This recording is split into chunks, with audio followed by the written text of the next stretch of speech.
حامد و مصلی اما بعد اعوذ باللہ من الشیطان الرجیم بسم اللہ الرحمن الرحیم۔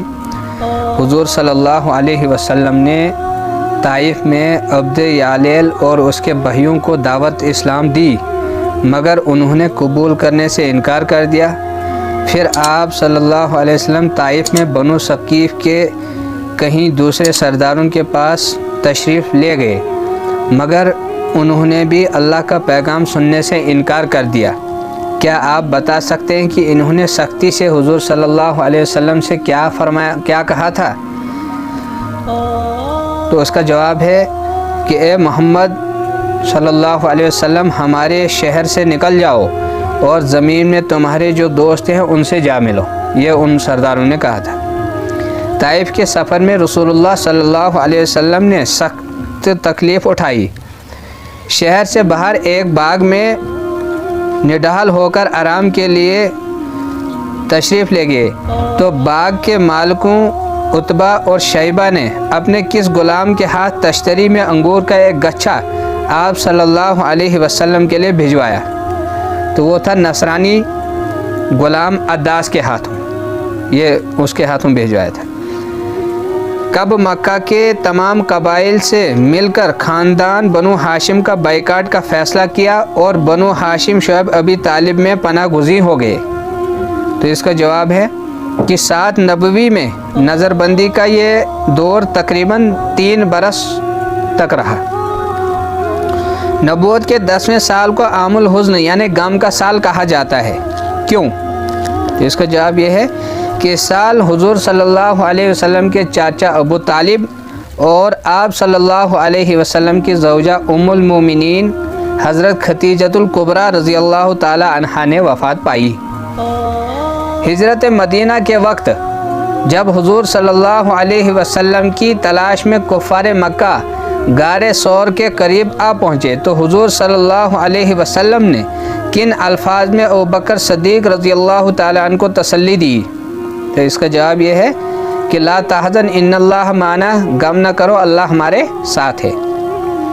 اللہ تعالیٰ نے اپنے حبیب حضرت محمد صلی اللہ علیہ وسلم کی حفاظت کے لیے غار ثور کے دہانے پر کیا کر دیا تھا؟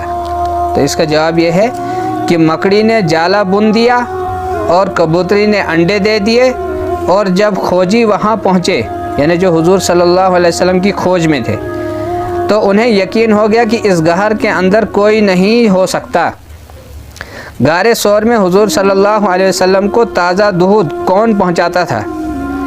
حضرت ابوبکر صدیق رضی اللہ تعالی عنہ کے غلام حضرت عامر بن فہر، جو بکریاں چراتے ہوئے واپس اسی جگہ سے گزرتے تھے۔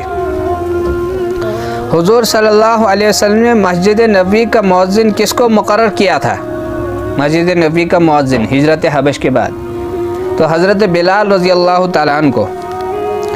غزوہ بدر میں جو قیدی گرفتار ہوئے تھے ان کے لیے حضور صلی اللہ علیہ وسلم نے کس کا مشورہ قبول کیا تھا؟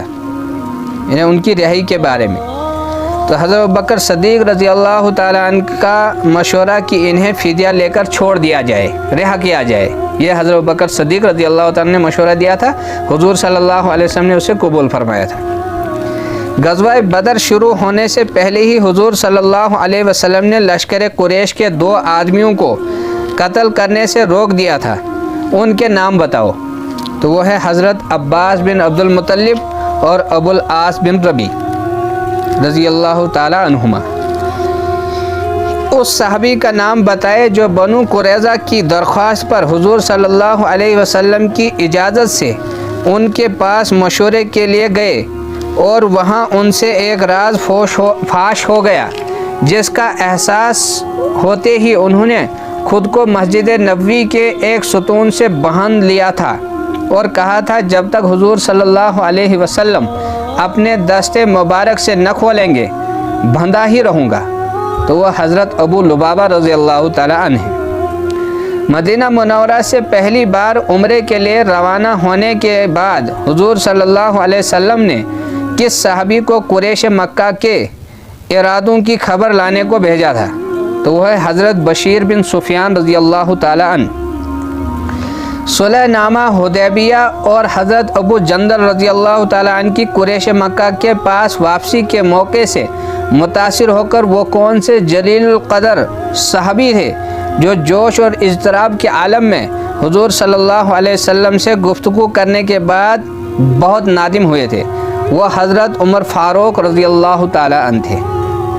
کس صحابی نے پہلی بار خانہ کعبہ میں اپنے اسلام لانے کا اعلان کیا جس پر مشرکین مکہ نے مار مار کر انہیں لہو لہان کر دیا اور حضرت عباس رضی اللہ تعالیٰ عنہ نے انہیں مشرکین سے چھڑا لیا؟ تو وہ حضرت ابو ذر غفاری رضی اللہ تعالیٰ عنہ ہیں۔ کون صحابی رسول صلی اللہ علیہ وسلم میدان جنگ میں شتر مرغ کا پر اپنے سینے پر ایک تمغے کی طرح سجایا کرتے تھے؟ یہ کوشچن پہلے بھی میں نے بتایا تھا لیکن وہاں دوسرے اینگل سے تھا۔ تو وہ ہے حضور اکرم صلی اللہ علیہ وسلم کے چاچا حضرت حمزہ رضی اللہ تعالیٰ عنہ۔ تبوک سے دومت الجندل کی طرف حضور صلی اللہ علیہ وسلم نے کس کو 420 سواروں کے ساتھ روانہ فرمایا تھا؟ وہ ہیں حضرت خالد بن ولید رضی اللہ تعالیٰ عنہ۔ اس غزوے کا نام بتائے جس میں حضور صلی اللہ علیہ وسلم نے ایک عورت کی لاش دیکھی اور جب آپ کو معلوم ہے کہ یہ خالد بن ولید رضی اللہ تعالیٰ عنہ کے ہاتھوں قتل ہوئے تو آپ صلی اللہ علیہ وسلم نے حضرت خالد بن ولید رضی اللہ تعالیٰ عنہ کو کیا فرمایا کہ خالد بن ولید سے ملو اور کہو کہ رسول اللہ صلی اللہ علیہ وسلم نے بچے، عورت یا اجرت پر کام کرنے والوں کو قتل سے منع فرمایا ہے؟ تو وہ غزوہ کون سا تھا؟ یہ جو حضور اکرم صلی اللہ علیہ وسلم نے حضرت خالد بن ولید سے فرمایا تھا وہ غزوہ کون سا تھا؟ وہ غزوہ تھا غزوہ حنین۔ غزوہ حنین کے نازک ترین لمحات میں حضور صلی اللہ علیہ وسلم کے سفید خچر کی لگام کس نے تھامے رکھی پچھلا حصہ اور زین کا پچھلا حصہ کس نے پکڑا رکھا تھا؟ لگام حضرت ابو سفیان بن حارث نے تھام رکھی تھی رضی اللہ تعالیٰ عنہ، اور زین کا پچھلا حصہ آپ کے چاچا حضرت عباس رضی اللہ تعالیٰ عنہ سے پکڑا ہوا تھا۔ اللہ عمل کی توفیق عطا فرمائے۔ آخر دعوانا الحمدللہ رب